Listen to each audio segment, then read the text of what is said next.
পড়ে রয়েছিল মহামারার হয়ে। ওই বাংলায় কথা বলার জন্যই মানে এইটুকু ঝামেলাটা হয়েছে। ফের এনডিএ শাসিত রাজ্যে পশ্চিমবঙ্গের পরিযায়ী শ্রমিকের রহস্য মৃত্যু। উঠল বাংলায় কথা বলায় খুনের অভিযোগ। এবার মহারাষ্ট্রের পুনেতে রহস্যজনকভাবে মৃত্যু হয়েছে পুরুলিয়ার বাসিন্দা সুখেন মাহাতো নামে বছর 24-এর পরিযায়ী শ্রমিকের। তার বাড়ি বড়াবাজার ব্লকের তুমড়াশোল গ্রামে। পরিবার সূত্রে খবর, পুনের শিকরাপুরে গাড়ির পার্টস তৈরির কারখানায় কাজ করতেন তিনি। বাংলায় কথা বলায় খুন করা হয়েছে বলে অভিযোগ করেছে মৃতের পরিবার।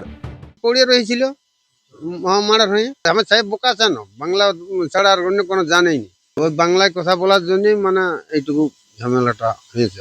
হয়তো ভালো কথা বললো, ওটা মারাঠি ভাষায় খারাপ শুনতে পাচ্ছে না কি পাচ্ছে। পরিবারের দাবি, প্রায় 3 বছর ধরে পুনেতে কর্মরত ছিলেন সুখেন মাহাতো। তার আরও 2 ভাই সেখানেই কাজ করতেন।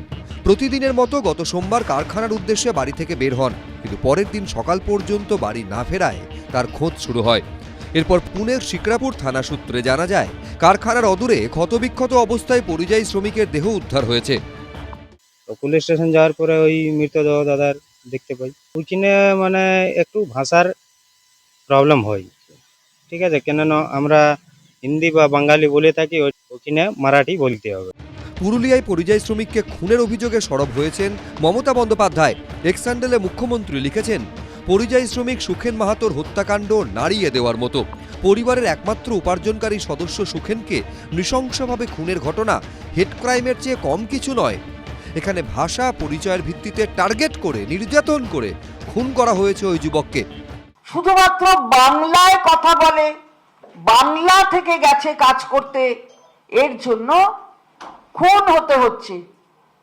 দেশের মাটি রক্তে ভিজছে কেন না, বাংলা ভাষা বলছি বলে। ভাবা যায় তো এই ঘটনা চলবে কেন, আমরা জিজ্ঞাসা করতে চাই।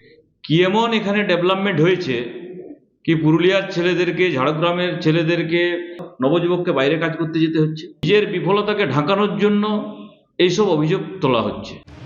কয়েক মাস বাদেই রাজ্যে বিধানসভা নির্বাচন। তার আগে পরিযায়ী শ্রমিককে খুনের অভিযোগে নতুন করে উত্তপ্ত হল রাজ্য রাজনীতি। হংসরাজ সিংহ, সন্দীপ সমাদ্দার, আশাবুল হোসেন, এবিপি আনন্দ। এবিপি আনন্দ, এগিয়ে থাকে, এগিয়ে রাখে।